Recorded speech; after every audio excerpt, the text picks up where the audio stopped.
Depuis le lancement de ce podcast, j'ai reçu pas mal de commentaires de personnes qui souhaitent développer leur patrimoine immobilier, qui est un pilier d'enrichissement dont on parle régulièrement ici, mais qui hésitent encore à passer à l'action, freinés par les peurs de se planter ou le manque de temps disponible pour s'occuper des projets de rénovation. Si tu te reconnais dans cette description, je serais ravi de te recommander une société d'investissement locatif clé en main qui s'appelle revenulocatif.com, que j'ai le plaisir de compter comme sponsor de ce podcast. Ce qui est bien avec Revenu Locatif, c'est qu'une fois le mandat lancé, les équipes s'occupent de tout, de l'analyse de ton projet, de la recherche de biens rentables dans la région Île-de-France où ils sont spécialisés, des travaux de rénovation, de la gestion locative, le tout avec un devis forfaitaire précis, sans surprise, comme on les aime, et un suivi régulier des avancées des travaux. Je suis moi-même client de la structure avec une opération actuellement en cours, et j'apprécie beaucoup la relation avec l'équipe dont tu connais certains membres qui sont passés ici sur le podcast. Bref, si ça t'intéresse, je te les recommande vivement et je t'invite à te rendre sur le site revenu avec un S, du milieu locatif avec un S.com/action et de remplir le formulaire. N'hésite pas à mentionner que tu viens de ma part, tu seras bien reçu.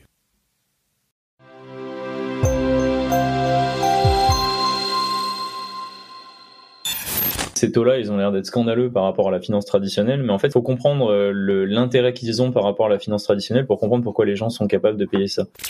Toutes les sociétés qui passent un petit peu entre les gouttes aujourd'hui dans des pays moins scrupuleux, on va dire, d'ici un an ou deux, ils se retrouveront devant une régulation qui leur dira arrêtez tout maintenant, ou alors mettez-vous aux normes. On a beau analyser tous les projets, regarder l'équipe, la tokenomics, leur ambition, leur pertinence par rapport au marché. On se rend compte qu'il y a des tokens qui font des performances de dingue alors qu'ils n'ont aucune utilité, et des tokens qui vont jamais décoller alors qu'ils ont des fondamentaux très sérieux.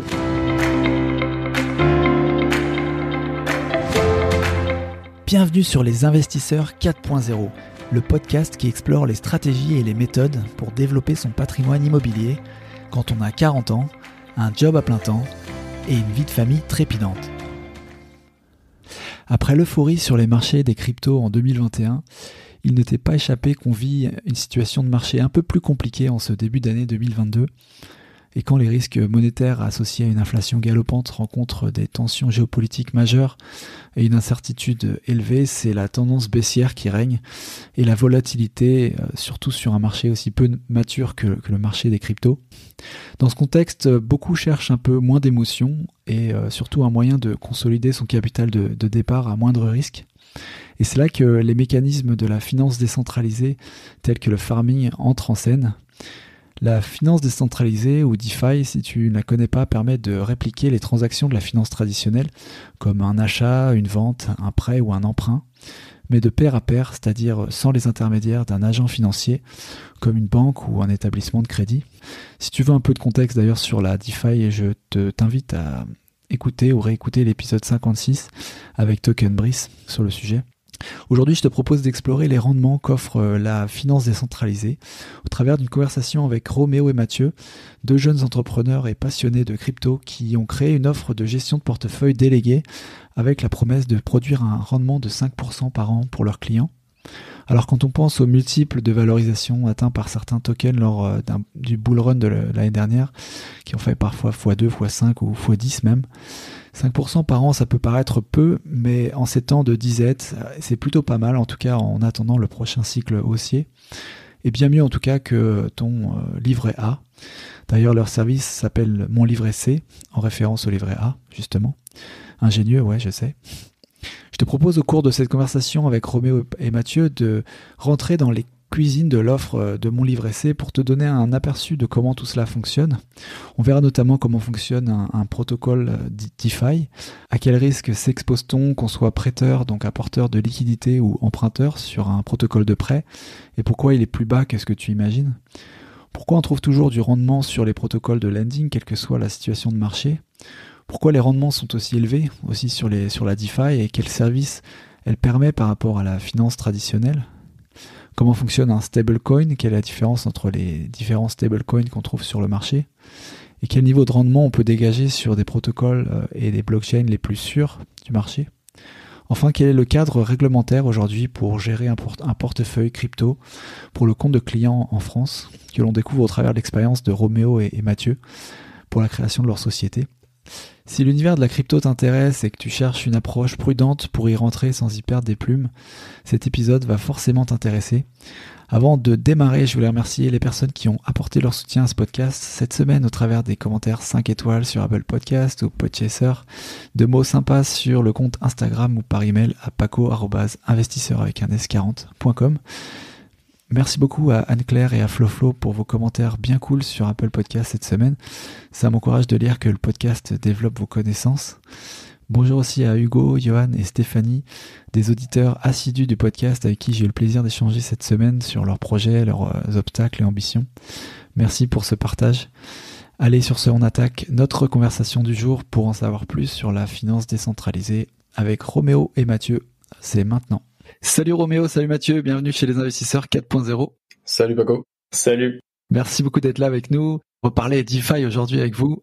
Pour donner un peu le contexte aussi dans le podcast, on a un petit peu évoqué la DeFi, mais vraiment un petit peu high level. Et c'était intéressant, je pensais, d'aller un peu plus loin avec vous aujourd'hui. Est-ce que vous pourriez peut-être vous présenter l'un et l'autre d'abord pour les auditeurs qui vous connaissent pas encore?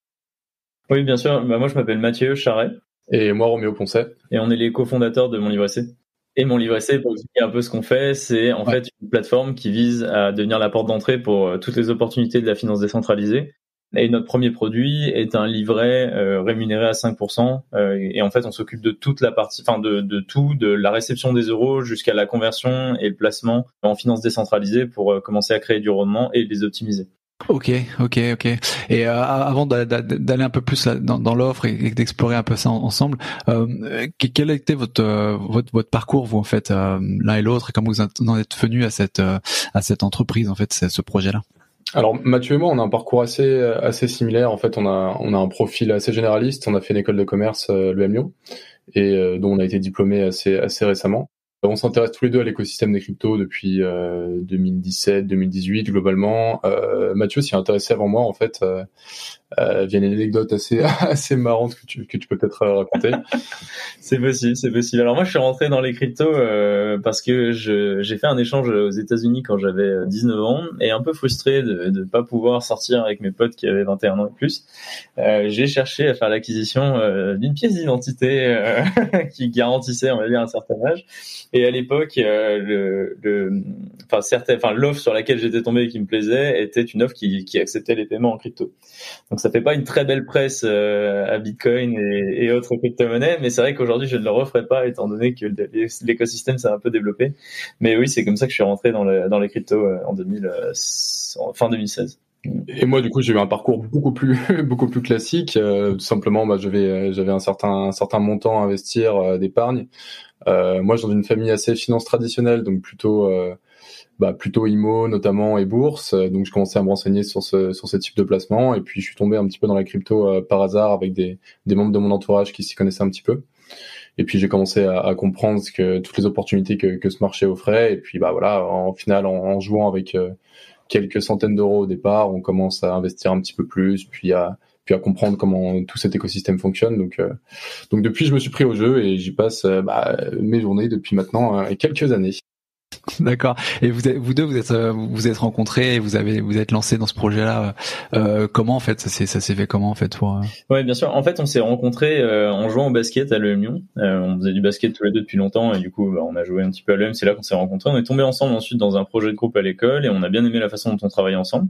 Donc, on est parti en fait en Tanzanie construire une école on avait ce projet humanitaire qui se développait de mon côté et en fait, j'ai invité Roméo du coup à participer à ce projet. Et c'est là en fait qu'on a commencé à discuter ensemble crypto. Et à l'époque, des gens qui parlaient crypto, il n'y en avait pas tant que ça, donc ça se notait, on va dire. Et ensuite, nos chemins, en fait, on a fait notre bout de chemin chacun de notre côté. Et en 2020, quand on a commencé à voir en fait un peu toutes les opportunités qu'offrait la finance décentralisée et en fait avec notamment le Covid et le fait que les stages à l'étranger étaient annulés, et en fait on a discuté avec Roméo, on s'est dit qu'est-ce qu'on pourrait faire comme société, qui pourrait plaire aux gens et à quel besoin on pourrait répondre. Et en fait on s'est rendu compte qu'on faisait déjà beaucoup de conseils pour les investissements et l'épargne dans les actifs numériques. Et du coup on s'est dit, quitte à y passer des heures et à conseiller nos proches, autant en faire une société et permettre à tout le monde d'en profiter. D'accord. Donc en fait, vous lancez cette offre-là et à la base, c'est votre début des projets entrepreneuriales pour l'un et l'autre. En fait, vous avez pas vraiment, vous êtes au tout début de l'activité professionnelle de votre côté. En fait, c'est ça l'idée. Ouais, oui, complètement. Moi, j'avais déjà créé une société. J'avais déjà eu un premier projet incubé à Lyon 3 quand en rentrant de Seattle justement de ma période à l'étranger. Mais c'était dans le gaming, donc ça avait rien à voir et ça a jamais pris. Et du coup là, c'est techniquement mon deuxième projet entrepreneurial. D'accord. Alors, en termes d'offres, alors du coup, mon livret C, il y avait deux choses que j'avais vues sur le site. Et peut-être on peut en parler. Il y avait mon livret C et C1 Asset Management. Vous pouvez peut-être présenter un petit peu ces deux offres et qu'est-ce que ça propose? Bien sûr. Aujourd'hui, on a donc deux offres qui sont réparties pour différents types de clients en fait.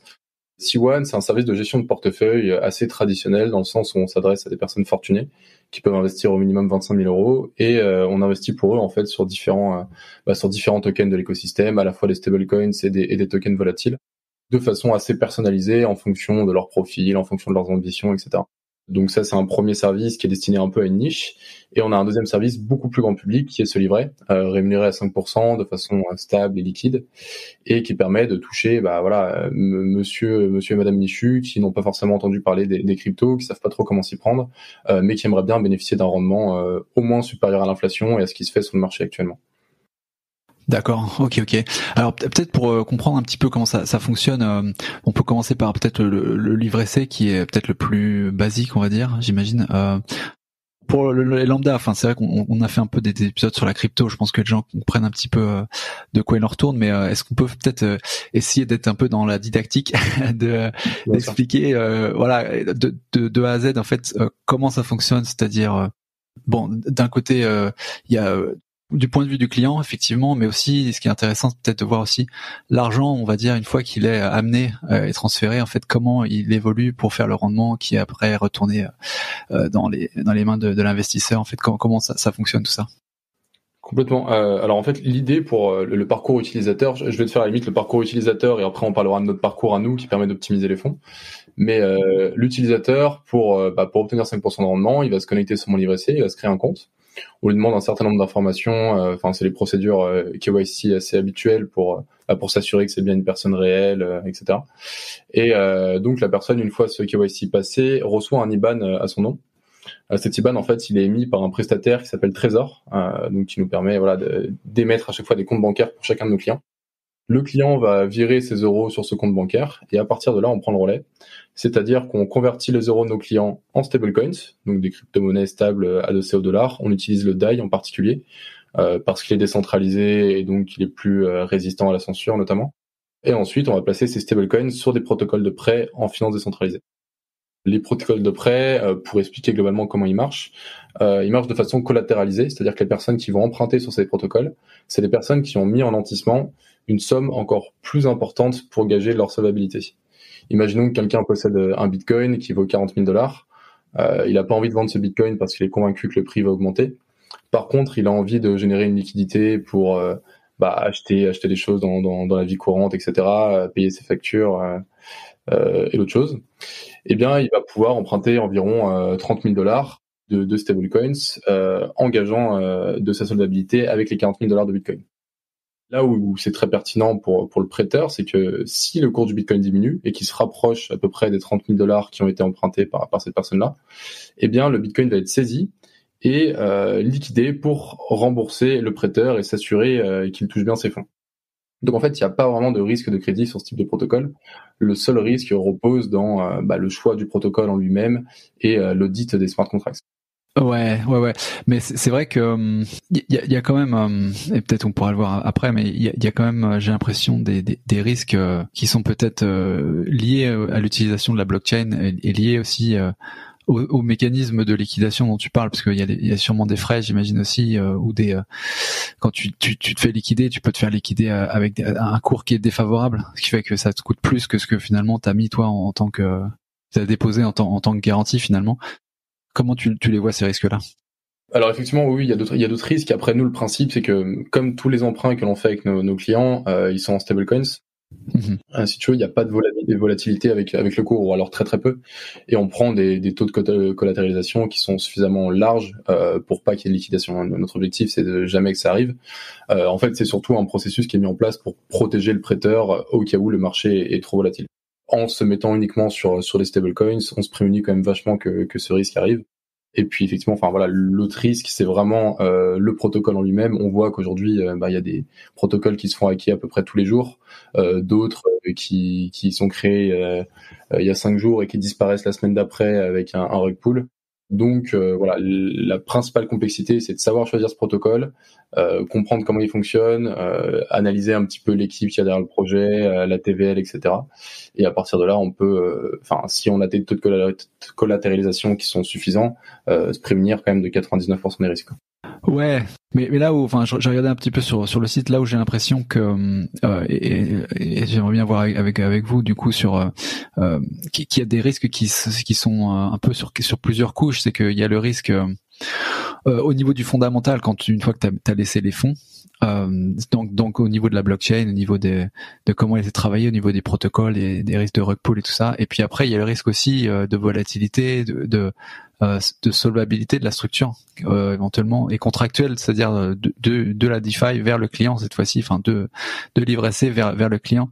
T'as fait un petit peu deux dimensions de risque que j'aimerais bien qu'on discute un peu de comment, parce que c'est ce qui me semble être peut-être me ferait, en tout cas moi, un peu hésiter par rapport à cette offre-là, c'est qu'en fait on donne de l'argent et quelles sont les garanties, on va dire, soit contractuelles, soit, j'imagine contractuelles, parce que si c'est sur la base des best efforts, tu vois, tu peux pas forcément être sûr de retrouver tes fonds.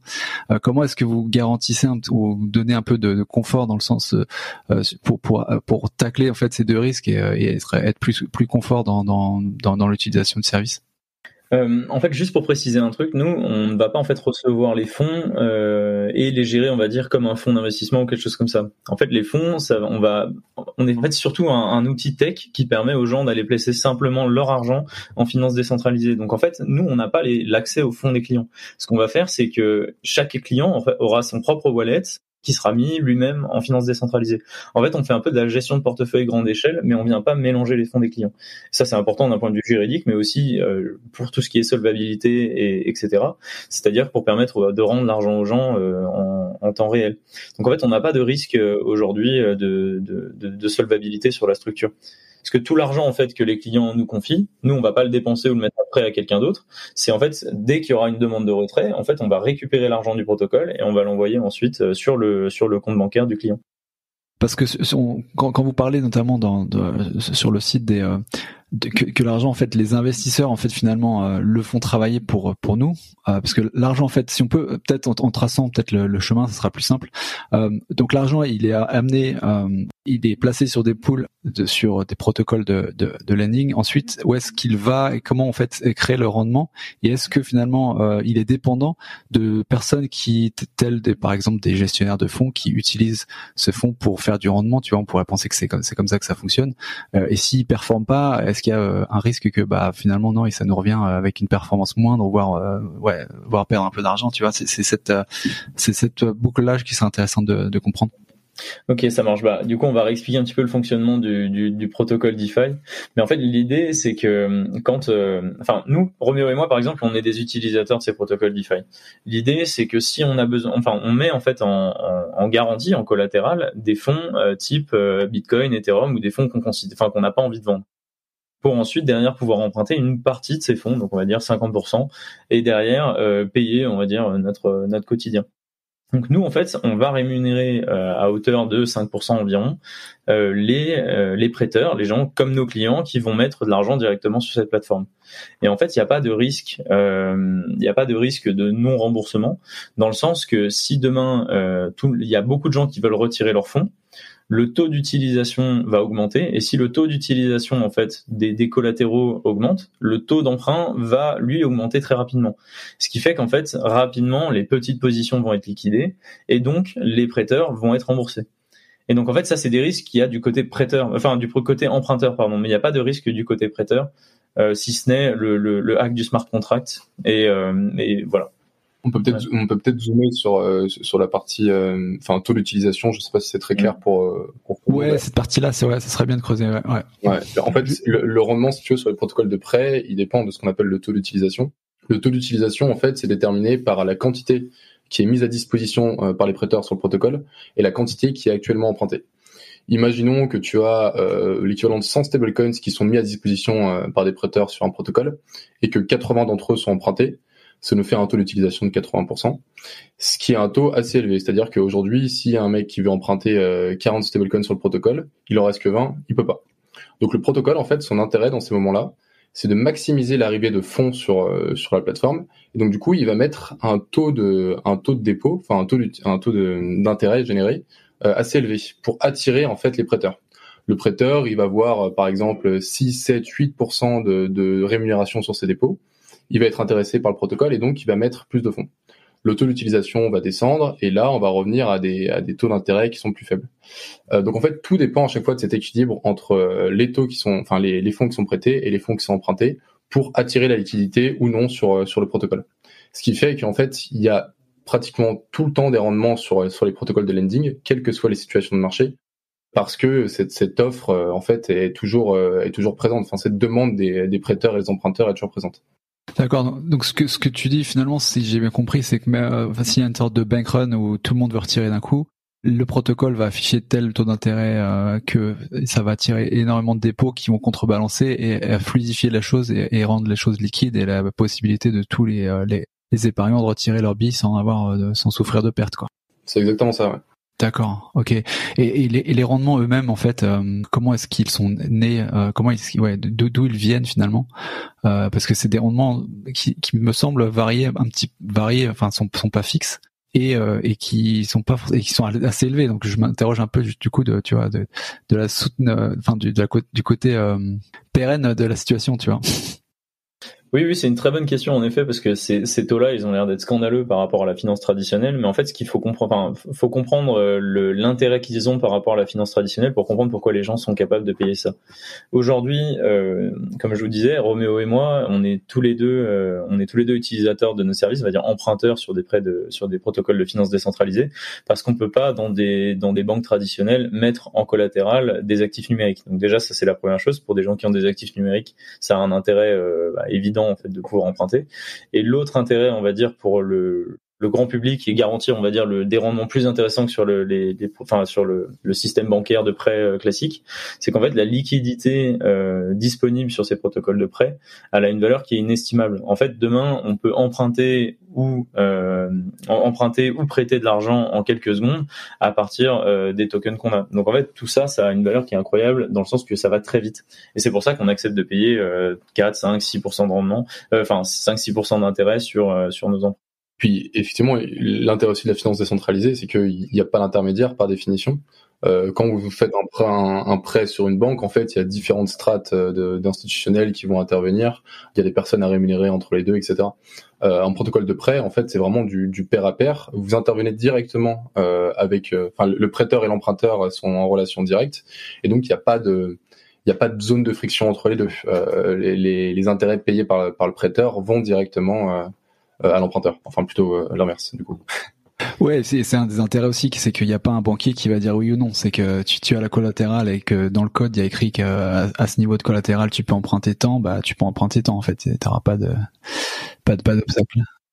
Et ça serait lié, vous pensez-vous, que le gap entre le collatéral et ce qu'on peut emprunter, qui est assez significatif aussi, et le rendement du coup qu'on peut obtenir sur du prêt, puisque finalement j'ai l'impression quand on met on accepte ce genre de conditions, c'est qu'on accepte de se faire liquider à plus cher que ce qu'on pourrait même emprunter, tu vois. Vous pensez que c'est là dont pourrait venir le rendement, ou c'est vraiment l'utilité dont vous parliez juste avant?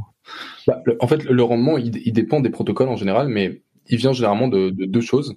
Il y a d'une part les intérêts qui sont payés par l'emprunteur, la personne qui va emprunter les fonds, et d'autre part, c'est généralement que les collatéraux sont fructifiés également. C'est-à-dire que la personne qui va emprunter des fonds, donc qui va déposer ses bitcoins, ses ethereum en collatéral, et le protocole va les staker généralement, les bitcoins et les ethereum, ce qui font que ça va générer un surplus de rendement. Donc en fait, les intérêts viennent les rendements d'une manière générale viennent de ces deux canaux.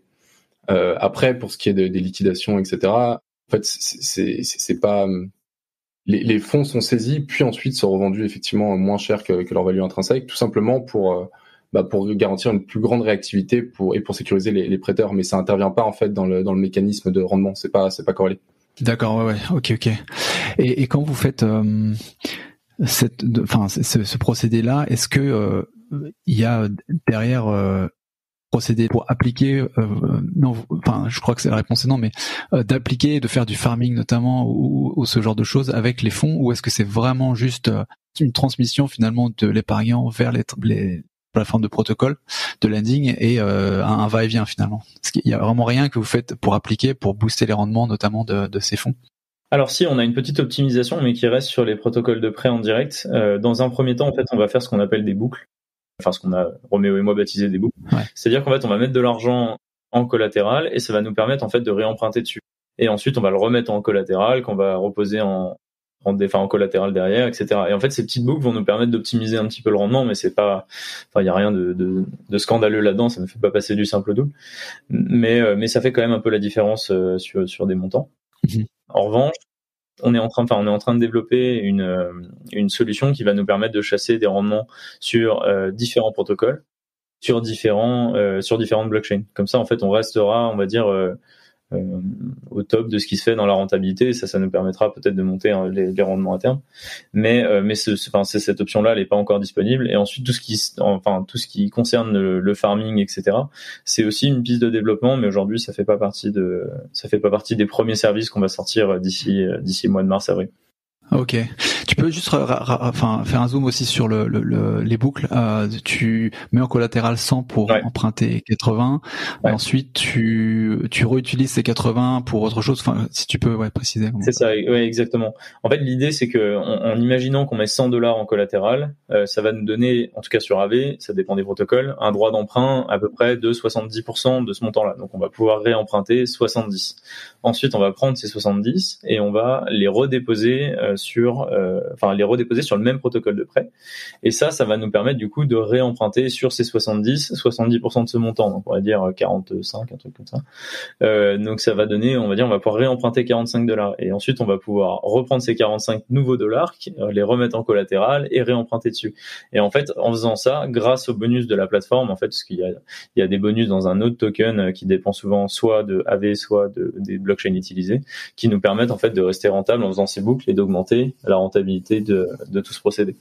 Et en quoi on est plus rentable? En quoi ça booste la rentabilité? Parce que ça donne l'impression finalement que tu empruntes un montant toujours inférieur en faisant à chaque boucle en fait. Oui, en fait, c'est que les taux d'intérêt en fait sont souvent moins chers que les taux de rémunération grâce à un boost qui vient de la part soit dans le token natif du protocole, donc là en l'occurrence AV, soit dans le token de la blockchain qui est utilisée, donc type Avalanche, Phantom ou Polygon, ou je sais quoi. D'accord, donc c'est un incentive en fait de la plateforme qui te permet de rendre les boucles rentables finalement, de booster un peu quoi. En dépit on pourrait imaginer, parce qu'à chaque transaction il y a quand même des frais, des gaz, etc. Donc est-ce que ça vient pas manger le gain que tu peux avoir sur ça? Alors il y a des frais de transaction, ils sont existants sur toutes les blockchains évidemment.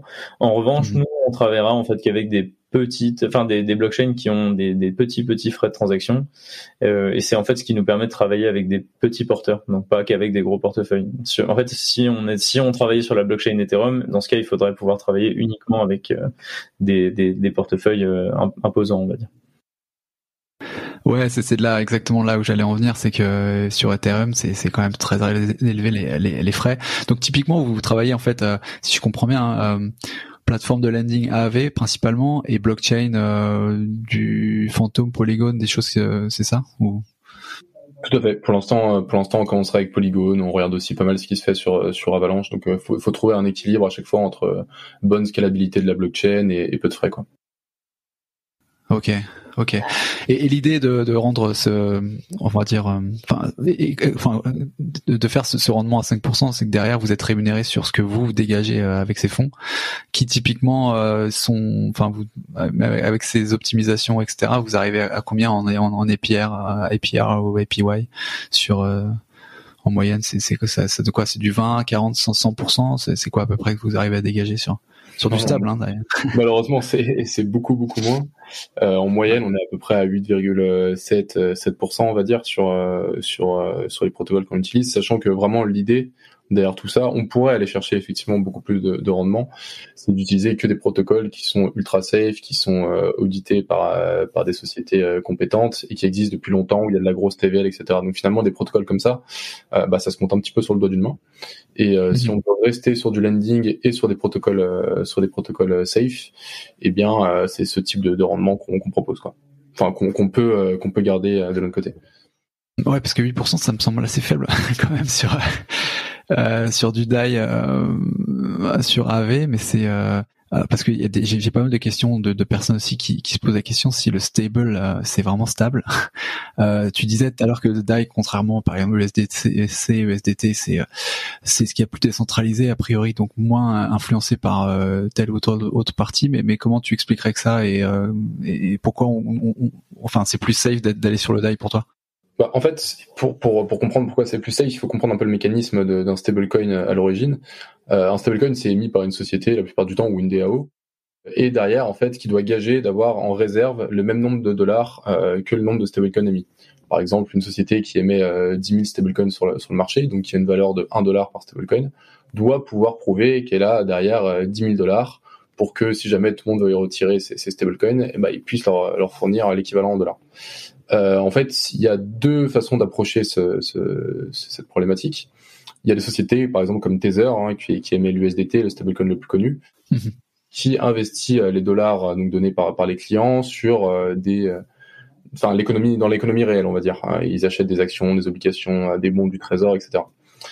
Donc en fait, ça apporte comme inconvénient le fait qu'ils sont soumis en fait à la législation de la finance traditionnelle parce qu'ils possèdent des dollars réels qu'ils ont investis dans des circuits traditionnels. Une société comme MakerDAO, par exemple, enfin c'est pas une société du coup, mais c'est vraiment une DAO qui émet le DAI, garde en réserve des Ethereum à la place des dollars. Ce qui fait qu'en fait, ils sont pas du tout contrôlables, ils tombent sous le joug d'aucune loi. Parce que ça reste des cryptos qui sont par vocation décentralisés et sont pas contraignables par des lois. Donc du coup, si demain il y a des législations qui arrivent sur les stablecoins, ce qui est assez probable, l'USDT pourra être contrarié dans son développement, le DAI pas du tout. Et l'USDC, tu en penses quoi? C'est centralisé quoi pour toi? L'USDC c'est centralisé effectivement. Après ils ont un fonctionnement qui est beaucoup plus proche du régulateur que l'USDT. L'USDT déjà c'est immatriculé aux îles Vierges britanniques, donc forcément pour le gouvernement américain ça leur plaît pas énormément. L'USDC c'est Circle et Coinbase, c'est des grosses boîtes US. Ils ont fait le choix d'être très très proches du régulateur à chaque étape de leur développement. Donc c'est un peu le bon élève en fait en termes de stablecoins. Disons qu'il y a moins de risques à ce niveau-là, mais ça reste un fonctionnement centralisé et donc soumis à l'évolution des lois, quoi. Ouais. D'accord. Et je voulais justement en parler de la première couche de risque dont je vous parlais, c'est au niveau contractuel du coup, entre le client et vous sur l'offre par exemple mon livret C. C'est quoi comme type de contrat en fait? C'est un contrat de prêt mise à disposition d'actifs numériques. Comment c'est backé juridiquement en fait? Yes, c'est un mandat de gestion en fait qui est derrière tout ça. L'idée c'est qu'en fait les clients nous donnent le droit de gérer leurs fonds et de générer du rendement pour eux. Ok. Et est-ce qu'il y a un niveau de garantie? Comment, enfin ça est-ce qu'il y a quels sont les niveaux de garantie en fait, peut-être contractuel, juridique. Après, je sais pas si ça a été mis en exécution d'ailleurs, mais qu'est-ce qu'il y a dans ces contrats en termes de garantie? Aujourd'hui, on n'a pas de garantie contractuelle dans le sens que on aurait beaucoup aimé en avoir, mais malheureusement, des assurances dans le monde de la finance décentralisée, ça n'existe pas. Donc l'idée, en fait, en fonction du niveau de perte potentielle ou alors si on n'atteint pas les rendements des clients, l'idée c'est de compenser avec notre chiffre d'affaires, parce que notre réputation, c'est toute la plus-value de notre société réside dans sa réputation, donc on compte vraiment la protéger. Mais malheureusement, contractuellement, on n'a rien qui garantit les fonds des clients. Ouais, donc l'idée que vous dites, c'est on a tout intérêt en fait à pas se planter, parce que si on se plante une fois, on est mort. et, C'est ça.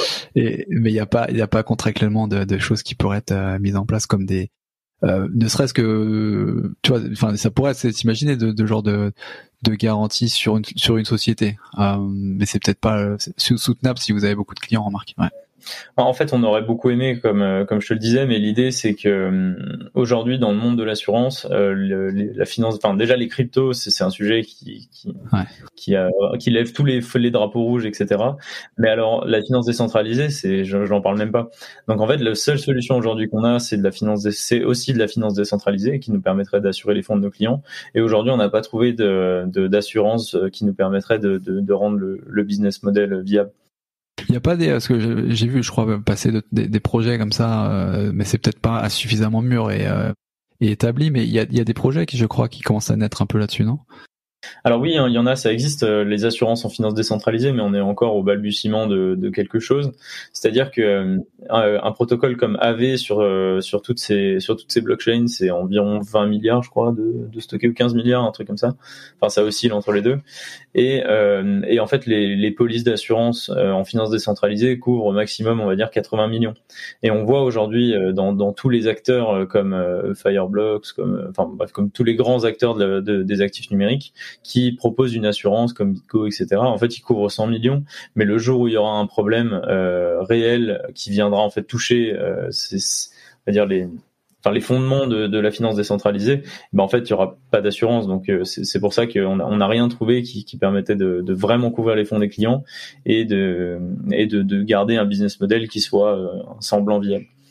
Ouais, c'est pas les mêmes dimensions, quoi. Tu dis 80 millions, c'est ridicule, et a priori un protocole qui a une TVL 80 millions, c'est pas un protocole très solide non plus, donc finalement il n'y a pas un bon fit en ce moment au niveau de l'assurance, quoi, pour ce genre de truc. Exactement. Bah, l'assurance en finance décentralisée, ça a quoi? Ça a 1 an maximum, 1 an et demi peut-être. Donc c'est vraiment c'est tout récent. Déjà la finance décentralisée, c'est tout récent. Alors l'assurance dedans, c'est encore vraiment le début de quelque chose, mais ça viendra, ça viendra. Et vos relations, enfin pas forcément, parce que j'imagine pour commencer une activité comme ça, il y a aussi pas mal de dialogue avec l'AMF ou le régulateur ou le ministère, j'imagine, en tout cas les pouvoirs publics. On entend pas mal parler d'agrément PSAN, et je lisais sur le site qu'il n'était pas forcément obligatoire sur notamment l'offre C1AM. Vous pouvez expliquer un peu le cadre réglementaire, comment ça fonctionne, comment aujourd'hui pour mettre en place ce genre d'activité par rapport à l'AMF et tout ça? Bien sûr, bien sûr. Bah, ça, c'est une longue histoire, effectivement. En fait, nous, quand on a pris conscience de toutes ces étapes-là, c'était à peu près en février dernier, donc on commençait à bien mûrir le projet avec Mathieu, et on s'est rapproché de plusieurs cabinets d'avocats, dont un, très réputé dans l'écosystème à Paris. Mmh. Et on a compris qu'il fallait avoir 2 enregistrements pour démarrer notre activité. L'enregistrement PSAN, qui est obtenu auprès de l'AMF, et l'enregistrement PSP, prestataire de services de paiement, qui est obtenu auprès de la Banque de France, la CPR. Donc en fait, le premier dossier, la demande pour l'agrément PSAN, pour l'enregistrement PSAN, on l'a fait partir il y a à peu près 8 mois. Et celui pour le PSP, il y a à peu près 3 mois. Donc là, on arrive vraiment au bout du tunnel. On devrait être enregistré PSAN très prochainement, et PSP dans la foulée. Et en fait, PSP, c'est ce qui nous permet de passer par un prestataire comme Trésor pour émettre des comptes de paiement pour nos clients. Donc ça, c'est très important dans une optique de scalabilité et même de sécurité des fonds. Pour le client, c'est toujours plus rassurant d'avoir son propre compte bancaire, etc. Donc c'est plus une question de mise à l'échelle. L'enregistrement PSAN, en revanche, c'est vraiment pour toutes les sociétés qui souhaitent conserver des actifs numériques, les échanger contre une monnaie traditionnelle ou contre d'autres actifs numériques. Donc nous, on tombe dans le champ de cette législation. Après, il faut savoir que en France, malgré toute cette régulation qui est mise en place, ça reste quand même globalement Far West. Aujourd'hui, il y a quand même beaucoup de sociétés qui proposent ces services sans enregistrement. Et encore, voilà, comme je le dis, on fait partie des pays les plus régulés d'Europe. Si tu vas en Europe de l'Est, si tu vas au Portugal ou en Suisse, Là, c'est même plus le Far West, c'est vraiment la jungle, quoi. Donc, disons qu'on fait un peu partie des bons élèves. Avec Mathieu, au début de l'aventure, on s'était demandé si ça valait le coup de partir justement dans un pays de l'Est, créer notre société directement, commencer à pouvoir tourner avec des clients, faire du chiffre d'affaires, etc. Et on s'est mis dans l'optique de faire les choses vraiment bien dès le début, d'être proche du régulateur, pour que quand il y a une loi qui tombe à l'échelle universelle d'ici 1 an ou 2, on soit déjà dans les clous et droit dans nos bottes, quoi. À l'échelle européenne. Pourquoi pas universel? Ouais. Pourquoi pas? Un jour, ça viendra, ouais. Global, quoi. Mondial. C'est ça. Probablement avec la loi MiCA, en fait, la loi MiCA qui viendrait d'ici 1 an ou 2, harmoniser en fait l'enregistrement PSAN, mais à l'échelle européenne. C'est-à-dire qu'aujourd'hui, toutes les sociétés qui passent un petit peu entre les gouttes aujourd'hui dans des pays moins scrupuleux, on va dire, d'ici 1 an ou 2, ils se retrouveront devant une régulation qui leur dira arrêtez tout maintenant, ou alors mettez-vous aux normes.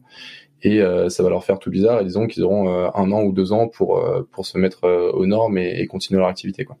Et entre les deux, alors tu disais que PSP c'est pour pouvoir avoir un compte bancaire. Tu parlais d'un compte bancaire par client, un compte fiat là pour le coup, hein, c'est ça, Ouais. D'accord. Donc au niveau de l'origine, prendre les fonds du compte du client, les amener ensuite sur sa plateforme. Et là, le PSAN est utile parce que sans ça, et je comprends que vous l'avez pas encore actuellement, vous pouvez pas conserver les titres pour finalement faire autre chose avec ces fonds, quoi. Vous pouvez que les mettre sur les plateformes qui existent déjà, quoi. C'est ça? Tout à fait, ouais, exactement, c'est ça. D'accord, ok. Et c'est là peut-être Mathieu, t'as ton commentaire de tout à l'heure qui s'illustre, c'est que avec la possibilité de pouvoir utiliser les fonds d'une autre manière, il y a peut-être d'autres stratégies que vous pourriez mettre en place à ce moment-là pour peut-être harmoniser, optimiser, faire d'autres choses avec les fonds que juste les mettre chez AAV, quoi. Oui, exactement. C'est en fait l'idée et on va dire la raison d'être de tout ce projet, c'était de permettre à tout le monde de bénéficier des opportunités de la finance décentralisée sans avoir à s'embêter avec tout ce qui était risque, parce qu'il y a des risques, il y a beaucoup de risques là-dedans, et tout ce qui était complexité, parce qu'il y a énormément de complexité pour en arriver là. Et donc du coup, c'est pour ça que on va dire, c'est la suite logique des choses pour nous d'aller d'aller développer de nouvelles opportunités, comme je sais pas moi, tu parlais d'hill farming tout à l'heure, et oui, en effet, ouais, ça peut être une piste, quoi, à ce moment-là. Ok. Et en termes j'imagine que vous êtes surtout pour l'offre mandat de gestion, vous devez être assez plugué. D'ailleurs, on n'a pas trop parlé, mais c'est quoi les grosses différences majeures sur l'offre C1 par rapport à l'offre Mon Livret C, et combien vous êtes client, combien ça représente en termes d'activité? Oui, aujourd'hui en fait la grosse différence c'est sur le plancher, on va dire, pour pouvoir participer dans les deux solutions. Sur Mon Livret C, a priori le plancher devrait être à 1 000 € pour au moins la version bêta. On espère pouvoir le diminuer à terme en fonction du comportement de nos utilisateurs. Sur C1, le plancher est à 25 000 €, donc c'est vraiment pas du tout la même clientèle. On est sur une logique vraiment de personnalisation sur C1, c'est-à-dire qu'aujourd'hui, un client qui vient nous voir demain, il nous dit voilà, moi j'ai tel profil d'investisseur, j'ai tant d'épargne sur tels actifs, j'ai une vision sur 5 ans, sur 10 ans, ou alors sur 2 ans, je suis prêt à prendre beaucoup de risques ou pas du tout de risques, et nous en fait on va sortir un portefeuille qui correspond à ses besoins et à ses attentes. Donc sur C1, on va vraiment en fait moduler le panier d'actifs en fonction des caractéristiques clients. Alors sur Mon Livret C, pour tout le monde, c'est 5%, et il n'y a pas plus de complexité que ça, quoi. Ouais, c'est de la gestion de patrimoine, la gestion de fortune, on va dire, sur C1, c'est un petit peu l'idée. Exactement, ouais. Ok, donc là, on peut s'attendre, si on met ces sommes-là, tu sais qu'il n'y a pas de taux précis, mais est-ce qu'il y a une indication de combien de rendement tu peux obtenir sur ça? En fait, ça dépend toujours du calcul risque-profit, en fonction du profil risque des clients. Donc en fait, on va avoir des clients à qui on va proposer le profil le moins risqué. On espère faire on va dire 15-20% de rendement et d'avoir un maximum drawdown, donc le fait de pouvoir perdre maximum jusqu'à on va dire 5%. Et ça, c'est sur les clients pas du tout risqués. Sur les clients les plus risqués, pour le moment, on pouvait aller jusqu'à imaginer 1 fois 1 fois 2 sur une année en fonction de la performance du marché, et avoir un maximum drawdown de on va dire 70%, enfin de 30%, donc on pourrait perdre jusqu'à 30-40% de son investissement. Donc c'est toujours, ça dépend vraiment du profil risque du client. Et en fait, on propose pas tous les profils risques, enfin tous les portefeuilles à n'importe quel profil risque. Ouais, il doit y avoir un gros travail, j'imagine, de onboarding au départ avec le client pour lui montrer, ce que vous faites et que tout le monde soit sur la même longueur d'onde. C'est une activité que vous avez commencé il y a longtemps et vous avez combien à peu près en gestion aujourd'hui pour avoir une ordre d'idée un peu? Aujourd'hui, on a 1,6 million environ en gestion. D'accord. Et ça fait un petit moment que vous faites ça. Ça fait 1 an ou 2, non, vous dites? Non, en fait, ça fait depuis mai 2021 qu'on fait ça, et en fait, le passage Opsan va nous permettre de travailler va nous ouvrir pas mal d'opportunités, notamment parce qu'on pourra faire de la custody pour nos clients, ce qui jusque-là n'était pas le cas. D'accord. Ouais, parce que alors ça revient juste, excuse-moi, mais par rapport à ce que je disais tout à l'heure, c'est que là, on n'a pas encore de PSAN, et du coup, sur cette offre-là, on peut pas faire vraiment de custody. Comment vous générez ce genre de rendement? Vous faites aussi juste en fait de la mise en relation sur des protocoles, mais pas pour votre compte propre en fait. Donc ça va du compte du client vers les protocoles que vous choisissez pour lui en fait, c'est ça? En fait, la gestion de portefeuille n'est pas une activité qui tombe dans le champ du PSAN. L'idée, c'est que la custody l'est et la conversion euro-crypto l'est. Et en fait, en se connectant avec des API, en restant sur des plateformes qui font eux-mêmes la custody, donc type Kraken, pour prendre un exemple français, CoinHouse, et ben en fait, on peut faire de l'arbitrage au nom des clients. D'accord. Ouais, ça oblige un petit peu à un petit peu de bricolage en attendant que tout ça soit plus structuré. Exactement. Ça marche. Et ouais, donc j'allais dire tout à l'heure, effectivement, comme vous êtes sur cette activité, j'imagine que vous êtes plugué au marché, sur le marché constamment, parce que c'est un marché qui va super vite, qui paraît, on a vu la volatilité en ce moment, on est un peu dans cette vague-là. C'est quoi votre regard justement sur le marché crypto en ce moment et sur peut-être les prochains mois, années? Comment ça évalue, parce que et là je pense notamment à des choses qui sont dans la hype en ce moment, tu vois, les NFT, Metaverse, la MetaFi, ce genre de choses. Comment est-ce que vous voyez évoluer le marché crypto de votre côté? Alors il y a beaucoup de questions dans cette question, mais on va dire que pour t'expliquer un petit peu notre philosophie de trading avec Roméo, c'est que nous on fait ce qu'on appelle du swing trading, ou en français du trading directionnel. L'idée c'est qu'en fait on va prendre des positions à horizon 1-3 mois, et on va essayer d'anticiper les grands cycles de marché en pariant sur des tokens dont on croit les fondamentaux. On est sûr à faire une analyse des fondamentaux, des partenaires, etc. Et on va se dire, ok, ce projet-là, il va s'auto-porter très loin dans le classement des market cap. Et c'est un peu comme ça qu'on voit le truc. Et on sait en fait sur ce marché qu'en restant dans la durée, Roméo et moi, on est convaincus qu'il n'y a pas de raison de perdre de l'argent, à part s'il y a un mauvais choix de token. Après, oui, c'est vrai que pour reprendre ta question dans sa globalité, ça fait quand même 2 ans que, disons que les cryptos ont gagné leur lettre de noblesse. Il y a plein de domaines d'activité qui se sont créés à l'intérieur même des cryptos. Tu parlais de GameFi, de Metaverse, etc. Bon, c'est des domaines d'activité qui sont encore un peu jeunes, donc c'est difficile d'avoir un avis là-dessus à long terme. Après, ce qu'on voit récemment, c'est que quand même le marché crypto reste très soumis aux variations d'ordre macroéconomique. Enfin là, on le voit bien avec les relevés de taux de la BCE et de la Fed qui ont quand même pas mal impacté les marchés, avec la Fed qui est venue de Chine puis de Russie, et là avec les tensions qu'il y a entre la Russie et l'Ukraine notamment. Donc c'est, disons, une période assez sensible aujourd'hui pour tous les marchés financiers. Donc bon, là, voilà, à court terme, c'est assez flou. Après, sur le long terme, clairement, on voit vraiment qu'il y a une vague d'adoption qui se concrétise depuis de longues années maintenant. Et je pense que la crypto a vraiment de très très beaux jours devant elle, quoi.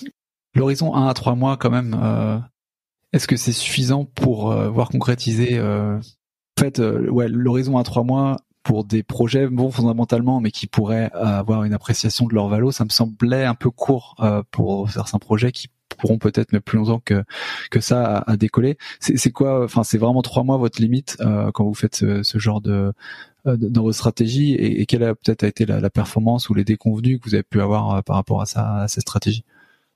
Non, pas du tout. En fait, quand on prend une décision sur un token, souvent on se demande si à horizon 1 an, il va prendre de la valeur.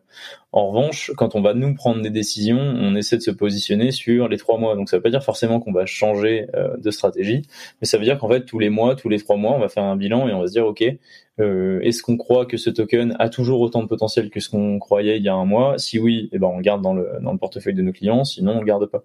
Donc en fait, c'est plus ça quand je dis horizon de placement. L'horizon de placement, il est long. On encourage nos clients à rester 1-3 ans. Quand nous on prend les décisions et qu'on fait l'analyse des tokens, c'est trop dur de faire une analyse de tokens sur 3 mois. Donc on l'a fait sur les fondamentaux, on va dire, qui pourraient expliquer une croissance à horizon 1-2 ans. Mais par contre, les décisions, on va les prendre, on va dire, de façon mensuelle. Plutôt qu'en fait d'avoir tout le temps le nez dans les cryptos et de se dire ok, est-ce que le Bitcoin va prendre plus 2% ou moins 2% demain? Nous, on n'est pas sur du day trading comme peuvent proposer d'autres solutions. Ouais, d'accord. Non, je pense que c'est assez sain en termes de stratégie. Je pense que c'est assez, ça doit bien fonctionner.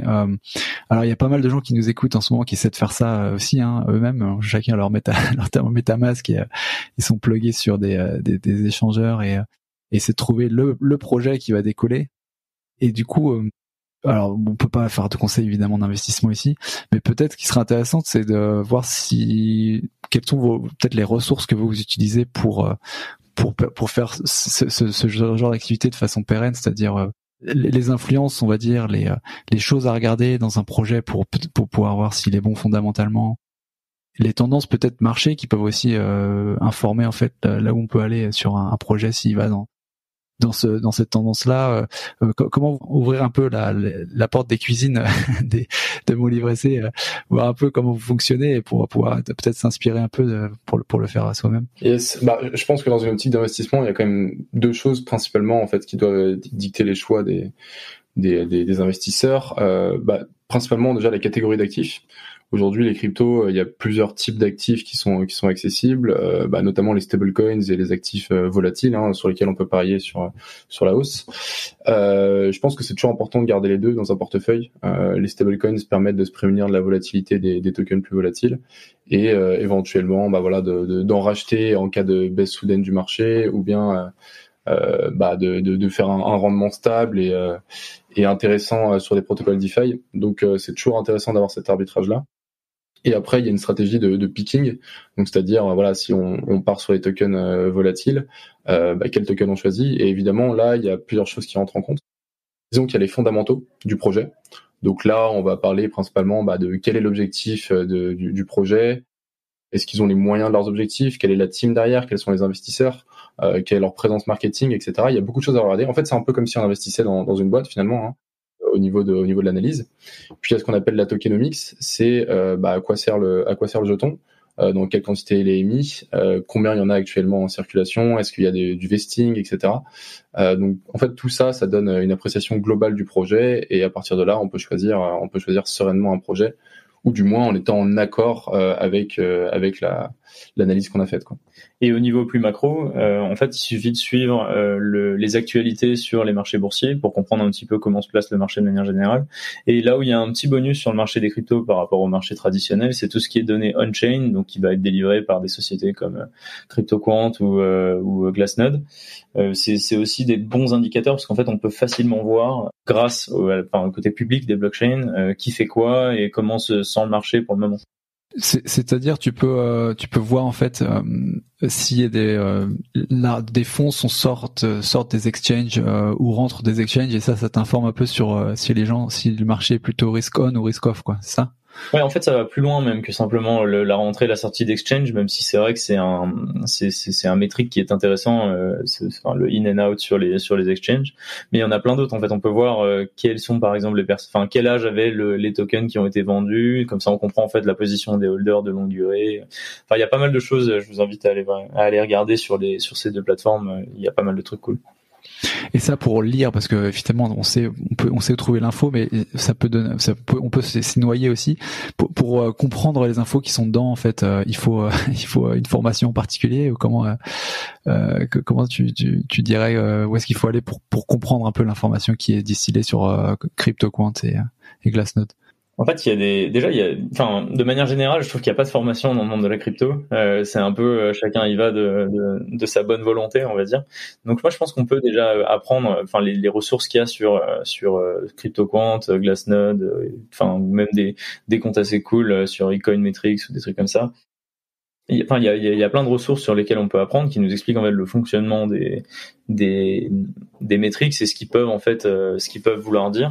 Après, il y a pas mal de vidéos aussi sur Internet. Glassnode sort, je crois, toutes les semaines, ils sortent une vidéo où ils expliquent un petit peu leur analyse du marché, etc.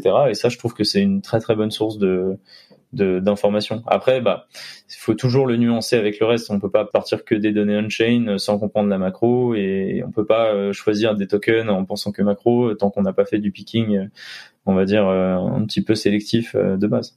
Mais alors, si on prend ces trois sphères-là, on essaie de les organiser, vous diriez que on regarde d'abord le macro, la tendance vraiment macro-bourse. Et d'ailleurs, question là-dessus, est-ce qu'on a longtemps pensé que les cryptos pouvaient être en fait était décorrélée de la bourse, mais j'ai plutôt l'impression qu'elle est vraiment en ligne. C'est juste un actif un peu plus risqué. Et ensuite, vous descendriez de là vers les études des données on-chain, et puis derrière, en fait, le stock picking sur les projets en particulier. C'est comme ça que vous organisez le truc? Oui, exactement. On part du macro, comme ça, en fait, on va pas en fait aller à l'encontre des grandes tendances de marché. Et ensuite, si on voit que les tendances de marché sont bonnes, on va aller commencer à faire du stock picking un peu plus bas. Après, ce que tu dis sur la corrélation en fait des cryptos avec Bitcoin, puis de Bitcoin avec le marché traditionnel, elle est tout à fait vraie, dans le sens que le marché récemment s'est institutionnalisé, vu que c'est un marché qui est devenu de plus en plus sérieux. Il y a eu de plus en plus d'institutionnels qui sont venus sur le marché, et ça en fait ça a entraîné une corrélation de Bitcoin et donc de toutes les autres valeurs avec le marché traditionnel. Ouais, ça on l'a pris récemment. Sur les trucs un peu hype du moment, savoir un peu votre point de vue, les NFT, c'est une hype qui va s'épuiser. Comment vous les géreriez ce genre de choses en fait, un portefeuille? Disons que nous, avec Mathieu et moi, on n'est pas convaincus de leur utilité dans un premier temps. Du moins les tokens basés sur des NFT ont généralement des métriques qui sont pas très bonnes. Donc on n'est pas forcément envie d'investir là-dessus pour nos clients notamment. Après, la technologie qui repose sur les NFT, elle est tout à fait intéressante, et je pense qu'elle permet plein de choses. Aujourd'hui, dans les médias et sur Twitter, etc., tout ce qu'on voit, c'est les œuvres artistiques, c'est les œuvres musicales, etc., ou sur lesquelles il y a beaucoup de spéculation qui est faite, des gens qui font des millions en vendant des images à 2 pixels. Ça, évidemment, ça fait du bruit. Mais les NFT, ça va au-delà de ça. C'est le fait de donner vraiment un droit de propriété à une œuvre numérique, et ça peut servir dans la supply chain, notamment. On le voit avec un projet comme The Chain. Ça peut servir pour plein de choses en fait. Donc il y a une utilité qui est réelle. Aujourd'hui, on n'en voit pas forcément la bonne partie. Ça reste la partie immergée de l'iceberg. Donc voilà. Je pense que ça peut être vraiment un domaine intéressant dans les années à venir, et ça continuera de l'être. On le voit bien avec les marques aujourd'hui qui s'implantent de plus en plus dessus. D'accord. Ouais, vous bougez pas encore trop là-dessus, quoi. Vous observez un petit peu, mais ça va pas chambouler votre stratégie, quoi. Non, clairement. Disons qu'en fait, ce serait trop compliqué pour nous de justifier ces décisions-là en cas de perte.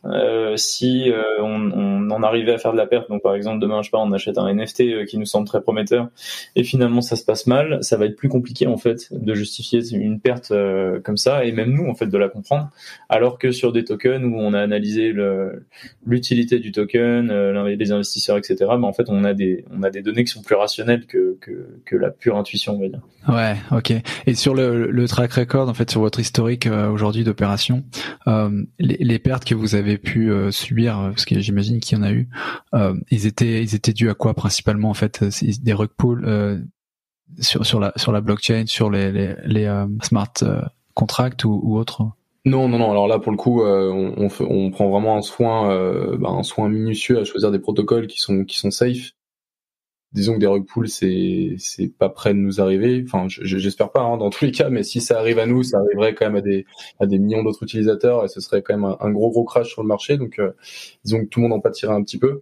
Non, aujourd'hui, les principales pertes que l'on enregistre pour nos clients, c'est dû à des c'est dû à des variations de marché, tout simplement d'un point de vue macro.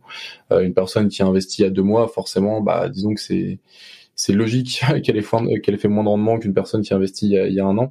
Donc c'est principalement dû à ça et l'analyse macro. Hein. Après, on a beau analyser tous les projets, regarder l'équipe, la tokenomics, leur ambition, leur pertinence par rapport au marché, on se rend compte qu'il y a des tokens qui font des performances de dingue alors qu'ils ont aucune utilité, et des tokens qui vont jamais décoller alors qu'ils ont des fondamentaux très sérieux. Donc ça reste quand même un marché qui est difficile à prévoir. Et du coup, c'est assez facile, disons, d'expliquer des pertes, surtout lorsqu'on a analysé les projets avant, quoi.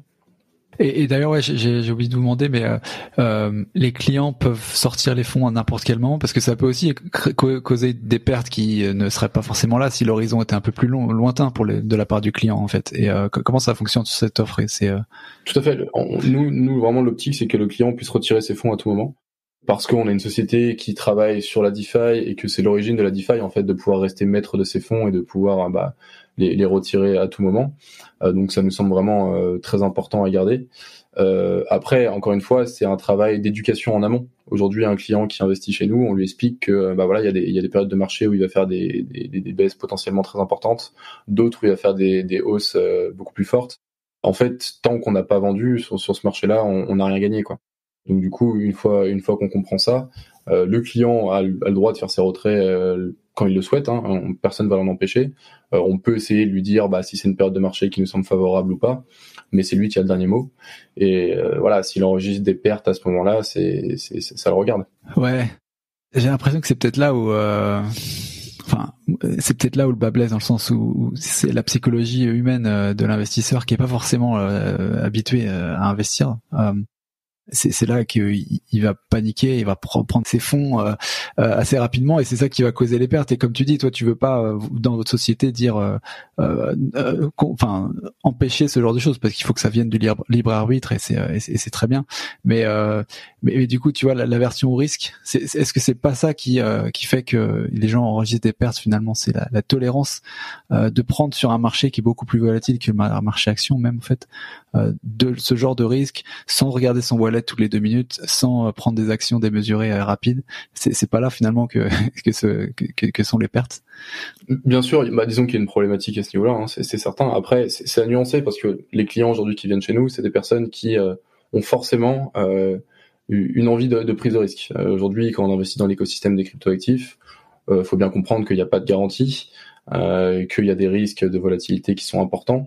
Donc forcément, les personnes qui atterrissent chez nous, c'est pas par hasard, c'est parce qu'elles ont envie de s'exposer à cet écosystème et qu'elles sont prêtes à prendre des risques.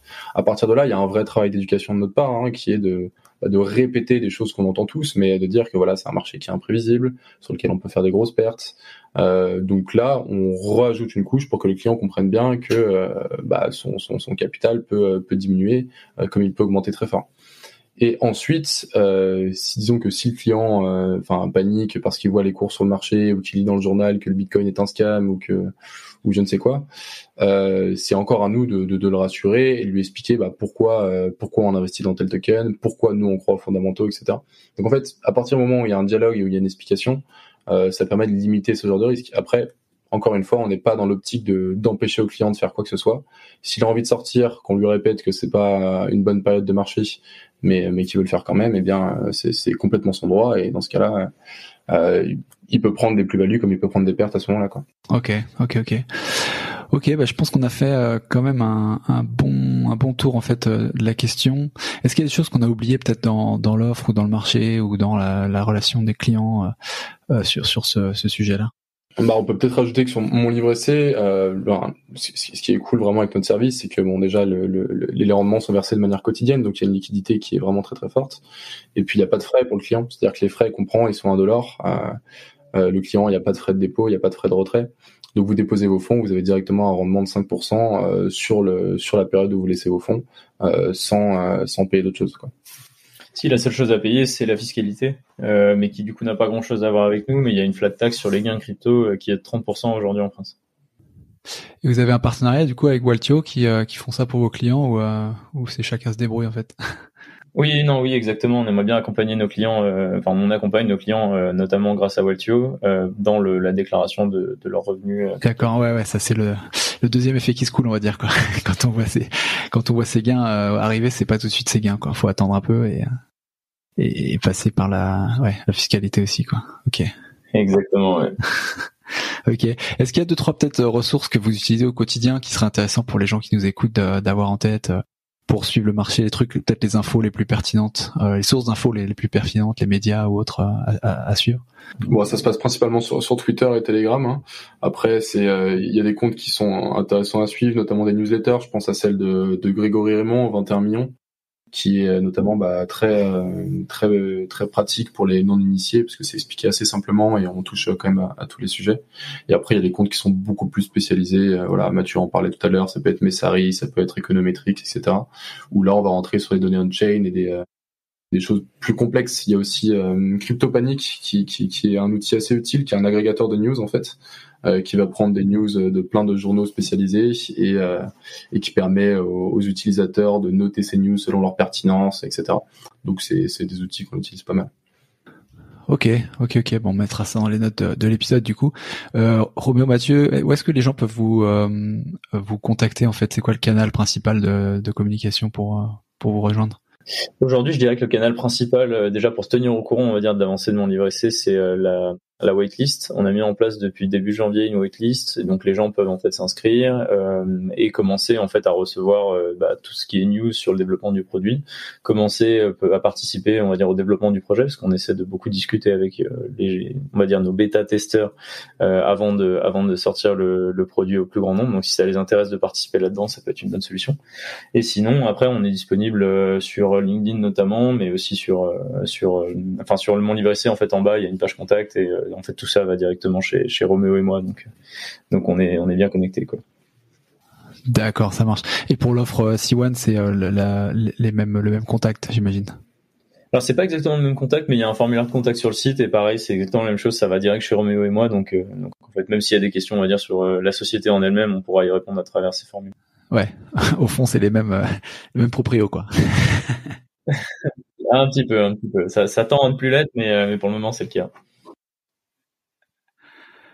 Ouais, ça marche. Bon, on prendra bien beaucoup de plaisir à suivre vos développements. Bravo en tout cas pour l'initiative. C'est super. Et puis merci beaucoup pour votre temps, du coup, pour expliquer tout ça aujourd'hui. Merci à toi. C'était un plaisir d'être là. Ouais, merci Paco, c'était un plaisir. N'hésitez pas aussi à aller checker les articles. Roméo écrit notamment des super articles, on va dire très faciles à lire et très complets sur différents sujets. Donc n'hésitez pas à aller voir ça. Je trouve que ça vaut le coup, même quand on est initié, c'est expliqué simplement, c'est assez cool. Mais voilà. Merci Paco, excuse-moi, je fais une dernière pub avant de partir. Ouais, ça mange pas de pain, c'est cool. Merci beaucoup, à très bientôt. À très bientôt, salut. Voilà, c'est tout pour aujourd'hui. J'espère que cet épisode t'a plu et fait de toi un investisseur un peu mieux informé.